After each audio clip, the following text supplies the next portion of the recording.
Good morning. I'm Sean Takun. I'm assistant professor here at North Carolina Central University, and I teach in the Visual Impairments training program.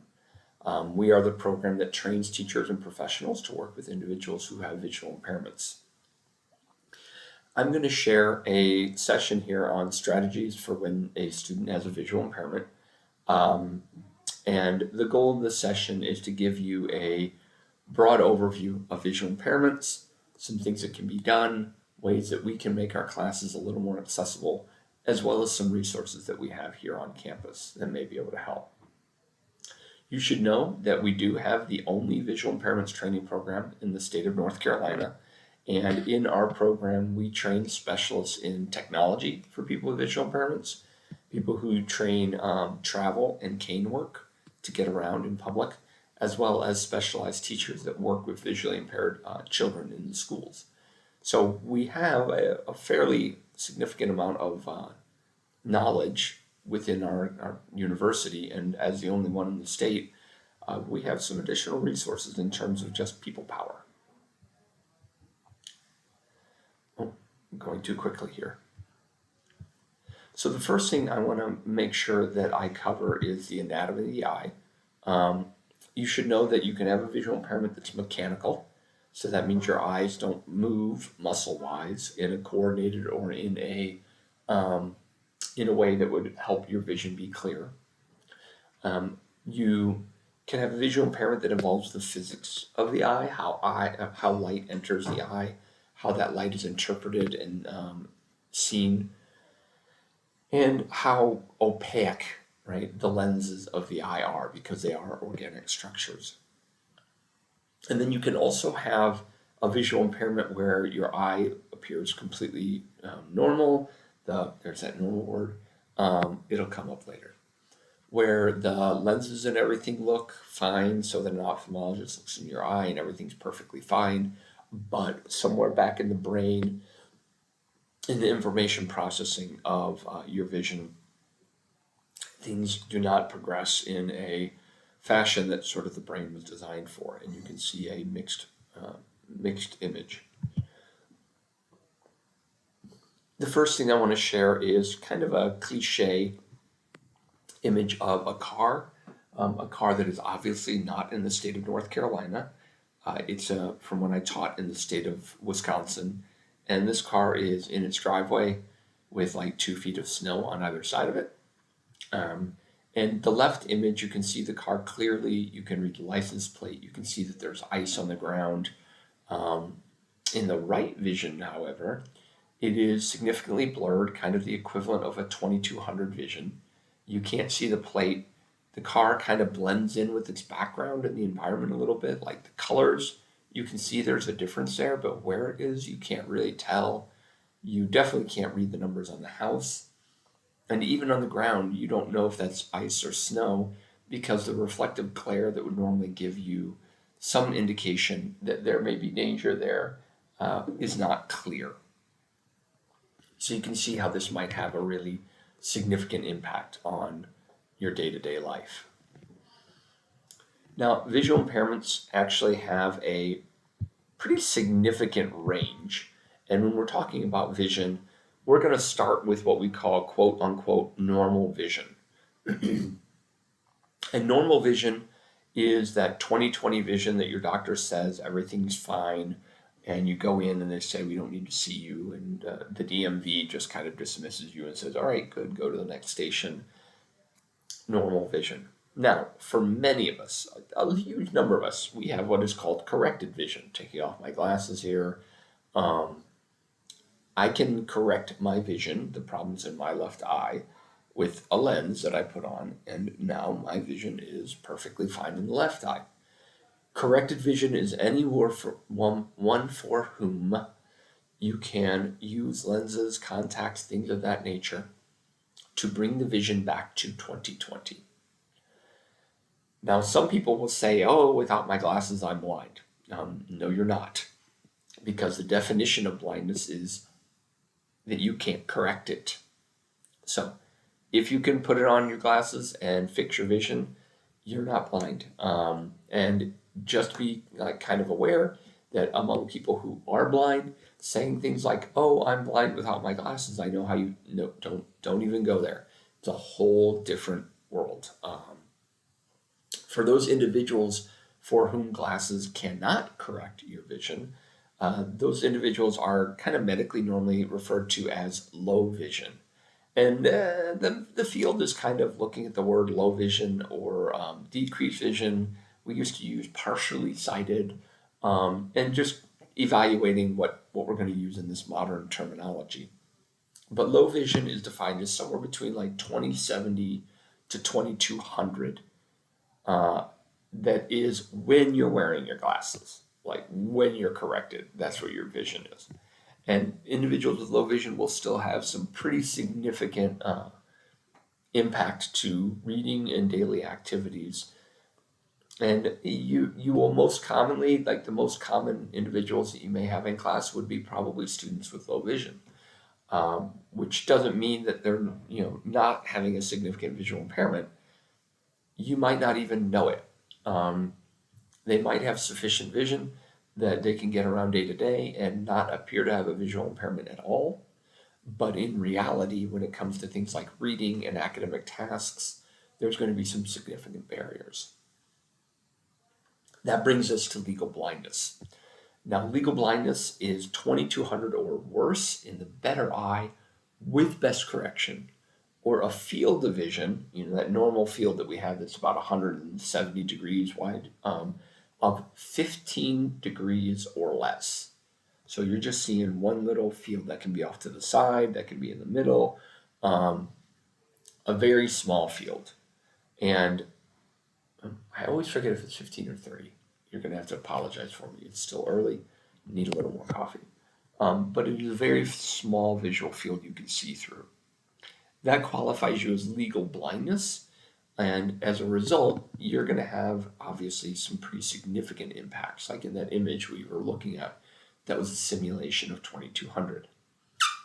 Now, vision that is more impacted as that, we will use terms like counting fingers, like that's how far those fingers need to be away from your face to distinguish them. Or we go even to the term light perception, where you can see light, but that's about it. And any refined vision in terms of the things you're looking at is just completely blurred. You know if it's day or night, basically. Individuals with cataracts, very significant cataracts that have not been operated on, will have light perception, and it'll be blinding and painful frequently. And then we have what most people think about when they think of someone who's blind, and that is someone with no light perception. They just don't see anything. And that is a very, very, very, very, very, very small part of the population of visual impairments. About 1% of the population is visually impaired, and about 1% of that is what we would call no light perception, is blind. Well, it's actually blind, so it would be actually those bottom three categories. So understand that most individuals you're going to interact with are going to have some usable vision. Now, all of you have probably been to the eye doctor at some point, and you've heard the 20/20. To put it in language you understand, if someone ever shares this with you, 20/20 is generally a distance measurement for what you see at 20 feet away. When you're talking close up, it's not really relevant because vision is measured on things you are seeing 20 feet away. And the reason we do 20 feet away is because when you're looking at anything 20 feet away, the light rays bouncing off of that thing and coming into your eye are relatively parallel, which means the bend of the lens of your eye is significant to bring it together for how it focuses on your eye. So at 20 feet, it means that I see at 20 feet what everyone else sees at 20 feet. If, for example, you were 20/14, which I'm 20/14 or 16 in my right eye, it means that I can see clearly from 14 feet away, or from 20 feet away. Let me start over. It means I can see clearly at 20 feet away what people would normally see clearly at 14. So I can see things in the distance with much more refined vision. To transverse that to, say, the 2200 I've been using, that person would see at 20 feet away what a person would clearly make out 200 feet away in terms of the refinement of vision and refraction. So pretty significant. We're talking about a little less than a football field, about 2/3. And as I said, why 20? It's because at 20 feet, the light rays are roughly parallel, and it's easier to measure how much things are being bent when we're using parallel light. If I have any colleagues here in physics, you may or may not have known that one, that's why the eye field uses it, but it makes sense. When you're shorter than that, the light rays are hitting your eye at all kinds of different angles. They're more divergent, and more light gets into your eye that's coming off at strange and unusual angles. When you're longer than that, things don't get more parallel. So yeah, that's just kind of why they do that and why we use that 20 measure.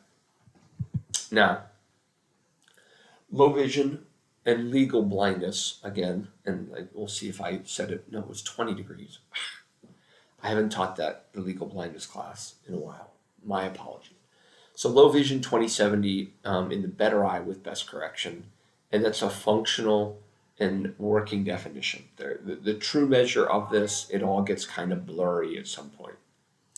When you get into legal blindness, it's worse than 2200 in the better eye with best correction, or a field of vision subtending 20 degrees. I don't know why I always default to 15. So again, of the 170 we normally have, only 20 degrees of vision, which means that, like, whereas you would be able to make out maybe half a sentence on paper, or a full line of text, you would probably only be reading about a word or two at a time. And that really has an impact on reading fluency and reading speed. And as I said before, legally blind without glasses, that's not a thing, does not exist. Now, when we're talking about just blindness, and I mentioned this before, the image on the left is a room that has been refracted to a 2200 level. And it's a room with lighting coming through a window. And I'm describing this because, well, when you have images, and we'll talk about this later, the people that have a visual impairment can't see the images in your slideshow. Well, in this particular image, for those of you who have sight, you can't make out what's there because it's so blurred that you are looking at exactly what a student with a visual impairment might see. So in this image, there's a person standing on the left. There are windows in the background allowing natural light in the room. There's a chair and some desk furniture and a table in the room. And this would be, I believe this is my old kitchen, and my wife was coming in the back door. You got all that, right? Right.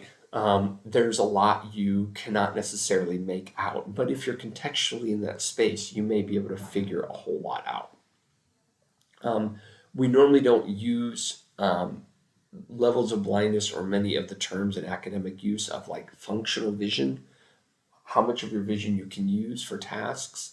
Light perception, you can see light perception. You would know it was daylight or that there are windows in this particular picture. And this is obviously a little better than light perception. So let's move on to the impact of a visual impairment on academics. So there can be several impacts on academics. The first one being barriers to accessing print materials.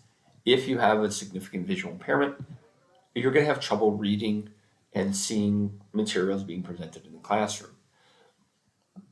This goes for both physical materials like hands-out worksheets, tests, anything we do in class, as well as digital materials, things you may be viewing on a screen on your laptop, if you're in an online class, or perhaps in a classroom where materials are being projected.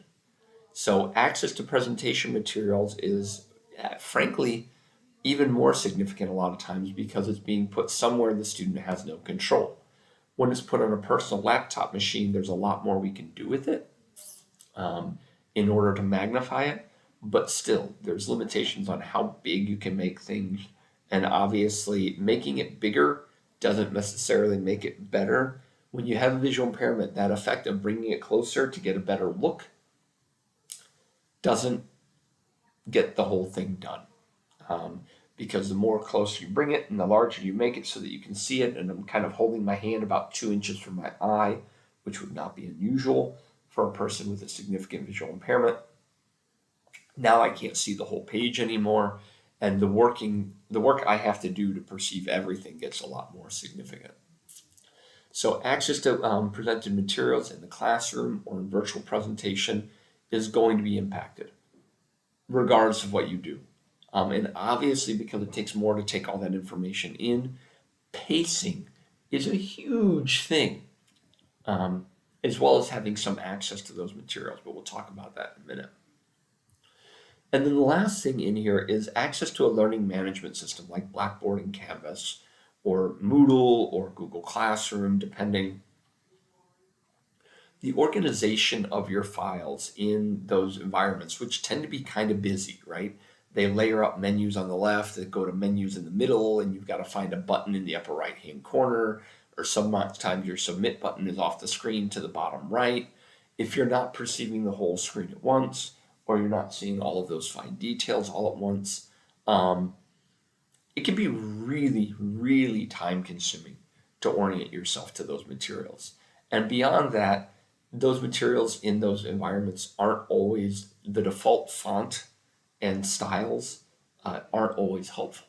So you can actually help that stuff out a little bit by using simple fonts and styles, again, that we'll talk about in a moment.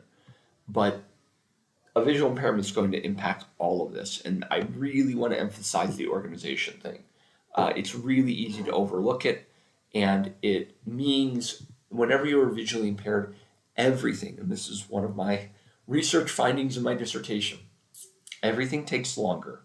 To do a basic academic task, in my dissertation it was an algebra task, it took between 2 and 3.5 times longer just to do a 7-question algebra quiz.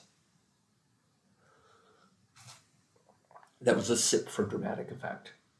So imagine what your academic tasks are going to take. Individuals who are visually impaired that are in a undergraduate program or graduate program, these are people that are incredibly resilient and persistent. And that's something we just need to realize and respect. They didn't get where they are because they gave up. They got where they are because they were persistent and they were willing to work on the same thing as their sighted peers 2 to 3 times as long to get it. That bears a certain amount of respect, I hope. Now, speaking in more detail around print materials, all physical materials, if you really want to solve this problem the best possible way, all physical materials need to be provided in a digital format. This allows the student to view using their assistive technology. It allows the student, if they want to change the font, the size, they can easily modify it. If they have someone they work with who modifies their materials for them, they can give it to that place and they can be modified for them. And it clears out some of the need of scanning something and then running OCR on it, having typos and misunderstandings. Optical character recognition is not perfect. And it takes an immense amount of work. Imagine 2 or 3 times as long. And now you have to spend an hour getting it in the proper format so that you can actually use it. Like, it's a huge burden.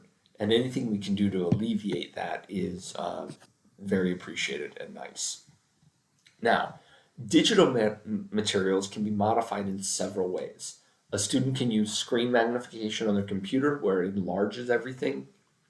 It can be modified at the file level, like in Word, where you can use the little zoom in everything, or you can actually just modify the text and size and everything there, which I find a great number of people prefer to do. Or you can view those files on some form of assistive technology, whether it be visual, like an optical, or like a CCTV or a magnifier, Or it may even be tactile. You can use a refreshable braille display through a screen reader that would interpret the text on the screen or read the text on the screen and put it in braille in front of you. When it's digital, and it can even be embossed or printed out in physical braille. And we have 2 braille embossers, soon to be 4 actually, 2 more are on the way, on campus. So we have braille embossers on campus that we can just knock out braille, and that's something my students learn how to do. A really important factor I want to just say to everyone and make it clear, a sans serif font, which means not Times New Roman. I know academics and newspapers and everyone loves Times New Roman. Anything that has those little swirlies and details on the lettering is not a good font. Helvetica and Arial would be the preferred sans serif font, serif being the little squigglies. And you should know that 14 to 18 point font is considered large print. I avoid 14 point font personally because it's not what's called a true type font. So when you magnify it enough, eventually there's a little blurring in there. I prefer 16 and 18 for large print. I have a student in one of my courses who has an accommodation of 14 point font. And so all the materials in my shells and everything else is 14 point. And I'm actually transitioning everything in Canvas to 16 point font so that I never have to modify anything in my courses. Working to make that default right now, though I'm still getting used to Canvas. Now, for presentation materials like I'm providing right here, in fact, the print on this slide, I believe is Helvetica. On the red slides, it's Arial. You'll notice that I'm using white print on a dark background. That is much easier to read than black print on a white background because of photophobia, all that light hitting the eye. It actually fatigues us. I strongly recommend all academics do white on black, invert your screens. You'll find you can work longer and not get those headaches, by the way. In terms of presentation materials like these slides, the ideal is to provide the materials in multiple formats. You would give an outline format, something like in word processing, like a Word document. You would give the original presentation file, like the PowerPoint, or in this case, I'm using Google Slides, but I would normally export it to PowerPoint because I would normally give the link to the Google slide as well. And then I would give access, make sure my student had classroom access to assistive technology in case they wanted to use any kind of magnifier, monocular telescope, things on that, like that, in order to engage the lecture that I'm giving. I want to caution people and really beware of images and video materials. Images must have alternate text. You will find that the images in this show or in this presentation, if you were going through them and clicking on them, have a short description of what's in the image. There is, I believe, one image in this slideshow that does not have alternative text. I did that on purpose because those images were being used on that slide in a decorative fashion. They were not meant to convey any content in that usage of it, and as a result, they aren't educationally relevant. Anything that's decorative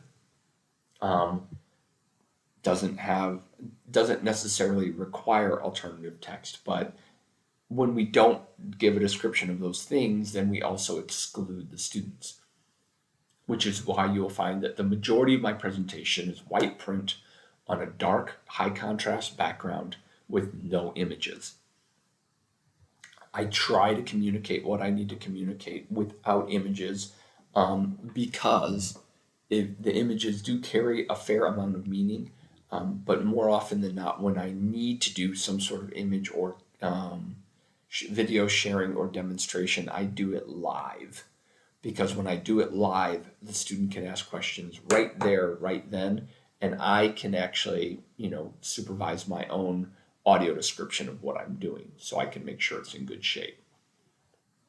So we really have to be cautious with our use of images as well as videos, because videos, if they have content in the video that is being described or being worked on, a lot of documentaries are pretty good, But there is a learning content in the video, which would mean we would have to do a audible description of what's happening visually in the video for those people who are blind in the class. Or as you saw with low vision, there's a lot you're not picking up. So use video with caution because describing those videos is something that is a highly specialized area. I have a link a couple slides from now with a resource.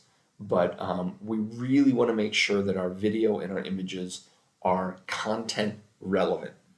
And this goes for in syllabuses and other things of that nature as well. If we're using a lot of images and other things that aren't content relevant, A, we're using a lot of space. B, the students are being distracted by that content. I know there's differing philosophies, but when it comes to visual impairments, that's going to be content. Some students are going to spend 15 minutes trying to figure out what it is.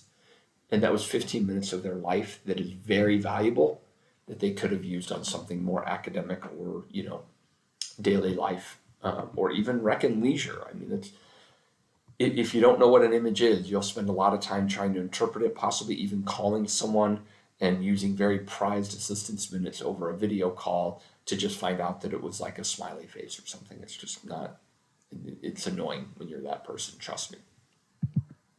Now, the final component of those three was access to the learning management system, LMSs. You should know that not all sections of learning management systems are equal. Some areas are more accessible and less accessible. For example, we just discovered last year when I was using modules in one of my classrooms, a student complained to me about that module access. I had other students who had been visually impaired make use of it, but in discussing it with this student, I discovered that the module component of Blackboard, although technically accessible, air quotes here, the navigation and the way the menus appeared and everything really made it more complex for the student to navigate, required them to invest more time and energy. And I could communicate that content just as easily in nested folders. And if I just put it in a nested folder, then everything was communicated in the exact same way, and the student had much easier navigation throughout it. So understand that not all learning management system modules and components are equal. And that things that are completely accessible, like you will check in on Canvas and like, oh yeah, this part of Canvas is completely accessible. We can, as professors, implement those modules and those components in a way that makes them not accessible. So we can, by formatting the content in a certain way, or putting buttons in certain places, or the quizzes may be completely accessible, but if we use certain matching items in the quizzes or interactive items in a quiz, those items are not going to be accessible. One of my favorite examples of this is Khan Academy. Back in 2011, when I did an academic review of Khan Academy for my dissertation work, it was very accessible. Everything was accessible. About 2 years later, they started adding more dynamic and interactive quiz items as part of Khan Academy, and now about 25% of Khan Academy is accessible. They have all the right tools, it's just the way they're putting them in place. So know that this is not a one-size-fits-all. I attended Tikkun sessions, so I know what I'm doing. Our program, our graduate program to train people who already have a bachelor's degree to support educational activities is about 2.5 years long. And when they're done with 2.5 years, they're pretty much capable of supporting all students. But trust me, they still feel nervous about it. So should we. And I also want to say, as a professor in this area and as a specialist, I make mistakes. We need to be humble about it. Now, the most important part of implementing any learning management system or content is consistency. Really, if we were to do this perfectly as a university, we would have an accessible shell template And that really is considered best practices at a university level. I know we all feel constrained when somebody tells us how to do something, um, but really students come to university, and if they spend, it's not uncommon, and I think my friends in ed tech and design would probably support this. When a student gets into a class, they spend the first week or two just figuring out how the professor organizes their content. Rather than doing actual learning, they're learning how we organize our stuff. That's wasted learning, just to be frank. So the best practices are thought across the nation is to have a accessible shell where content is all designed in a uniform way. Students know where to find things. All the content is there. And at the very least, try and keep all your shells within a given academic program or area consistent. Then we would want to create some form of guidelines for use, making sure that all the professors have a document they can go to, that they know which items are highly accessible, which items might be used with caution, the fonts, the headings, things of that. And certain themes, you can implement a theme in your Canvas classroom or on Blackboard. And because of the contrast, the colors, things of that nature, it can render almost the entire classroom inaccessible because of the contrast is lower, or it's just so busy that it basically is like looking through a kaleidoscope. And then at some level, we should have a student orientation to our shells. We should always just kind of like when we go through our syllabus on the first day, we should click through, or we can have a recorded video. Again, recorded videos are a caution, where we actually orient the students to where everything is and the content. And we should probably be understanding that if our students are taking classes from several professors, that when they lose content or they don't know where it is or they can't find it or they get lost, they were probably doing a lot of work in another class and then they came over into ours and they had to rework their brain. Back in the day, we just handed them papers and they organized those papers in their notebooks and it was their organization. Today, we force our students to abide by our organization and to consistently live within it when they're doing their academic work. Things have changed. We don't always acknowledge that. Now, when in doubt, these last few slides are just some resources for you. But the first thing on this list, when in doubt, engage your student.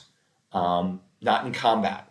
Engage your student in collaborative problem solving. They know what they need and what they like. And at the end of the day, SAS has probably provided you with a letter of accommodation. Sometimes those letters need to be refined. It's no fault on SAS, no fault on the student. It's just that that student hasn't necessarily engaged your content in your format before. And as a result, there may need to be some new tweak done to the accommodation letter. So engage your student as a collaborative partner. I hope all of us as professors want our students to succeed in our classes, to learn what we have to share, and as well as all of us, I hope, strive to be master educators, which means we can teach anyone, anytime, anywhere. Or at least that's certainly what was engendered to me in my early years of teaching. And then the other option is, you can always collaborate with other experts on campus. There may be someone in your department who had this student before, and they can tell you what worked. We have our visual impairments program.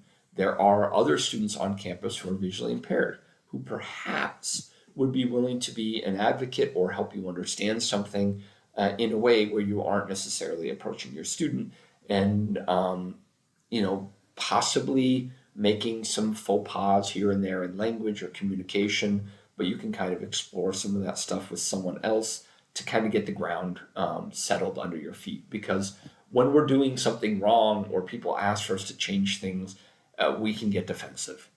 Even I'm like, what? No, that's fine. Engage the student, collaborate with colleagues, and a lot of this can be overcome without anything becoming confrontational. Now, We have resources on campus. In fact, SAS puts in an immense amount of work and has committed phenomenal resources in giving us as professors great tools. One of the first tools you should know about are digital textbooks from an organization called Bookshare. If your student has a qualifying visual impairment, they get free digital books, like all of them. And SAS has an account where they can organize all of those materials and students can get them in the best format. It's phenomenal. It's almost immediate in most cases. In the cases where they don't have your book, if you let them know like 3 to 6 months ahead of time, they'll get your book. It's awesome. There are some limitations, but we'll talk about that on the next slide. Most students who are blind will probably already have a personal Bookshare account, but as I said, SAS has an institutional Bookshare account, which is really useful. They also have a tool called Code Mantra, which is for file remediation. So if you have files that need to be made accessible, you can put them into Code Mantra, and it will coach you through adjusting the font, the size. It will help you with PDFs, it'll interpret it, and then it will eventually give you reports and reviews until you make a perfect document. I'll offer a little caution on that. I've been working through it on several files, really hard ones to really put it to the test, and it won't really release that file until it's perfect. So be ready to do some work. A chapter of a book I was scanning and then putting through there. This stuff is not for the meek. It requires an immense amount of work at times. I think, I remember a 7-page slideshow for a colleague took me an hour and a half to remediate because there were so many images. A journal article, which is like 5 or 6 pages of a PDF, I think probably took me about an hour or two to remediate. And then I've had colleagues send me PDFs that I was able to remediate in about 10 or 15 minutes to make them fully accessible. So it all kind of depends.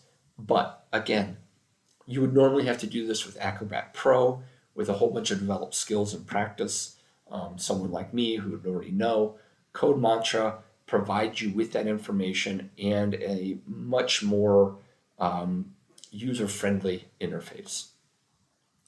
As I mentioned before, video is a huge problem when we're talking about things. There's an organization called DCMP, the Described and Captioned Media Program, dcmp.org.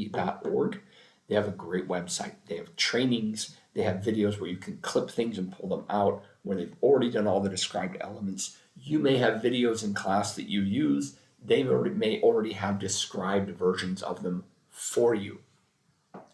Other than that, there are organizations, and actually our certifying body in visual impairments is currently creating a certification for describing video. So understand that it is a pretty significant task. It's going to be, I think, a master's level national certification.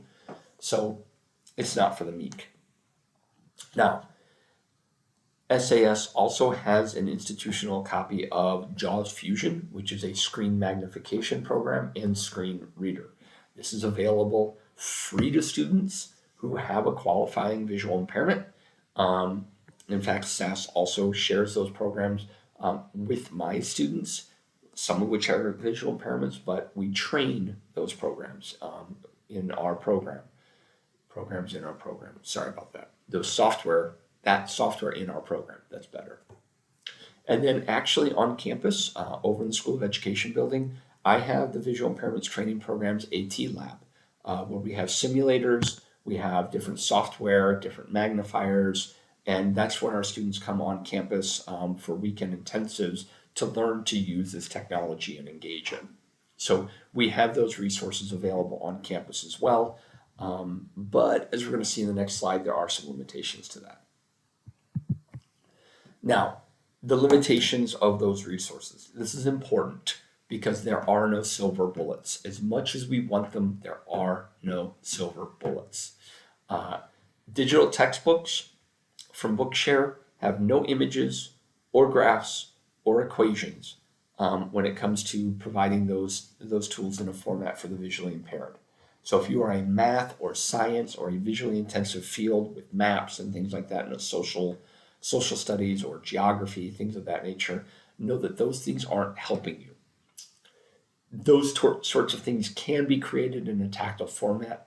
Yes, we do have resources on campus, but as we'll mention in a moment, we're really short on qualified staff or well-trained staff in those domains. As I mentioned before, file remediation is really time intensive. You don't want to be doing this on the back end, and the amount of resources to do it is pretty significant. At my old university, they had about 10 students who were blind or braille readers, and I remember one of my graduate students spent 20 hours a week, and I think she had some assistants. I believe maybe there were two of them. Spent 20 hours a week taking the course content for those 10 undergrad students and making sure it was accessible.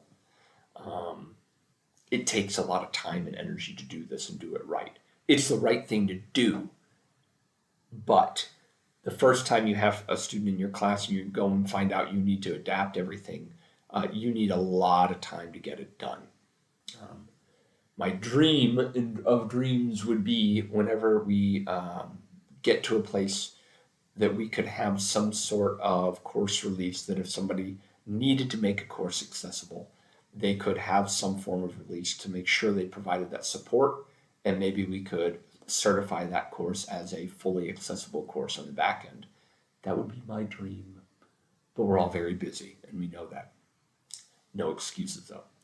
Screen magnification and screen reading, the big limiting factor here, and this is really important that you hear this out loud, there's no presumption that if the student has a software, they are highly proficient in that software.